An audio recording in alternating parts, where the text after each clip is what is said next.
So I'm here to show you what the Jet 10-inch planer joiner does.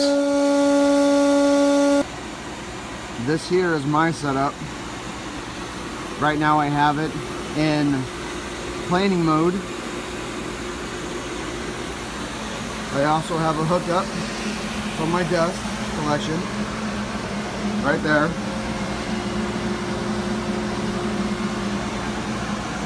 And I'm going to show you what this bad boy can do.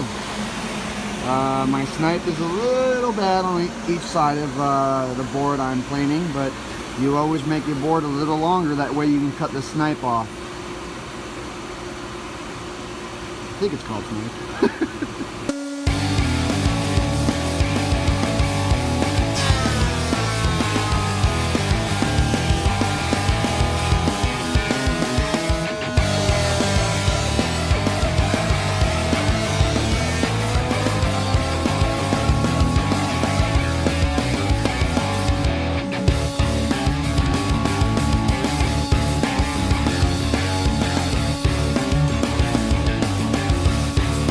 Well, overall, considering I haven't used the machine in a while, I think it came out pretty good.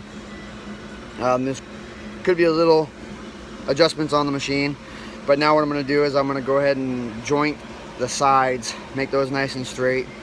I'm going to end up joining these boards together so I can make a clock, a round clock. So I'll keep you updated on it. Thank you for watching.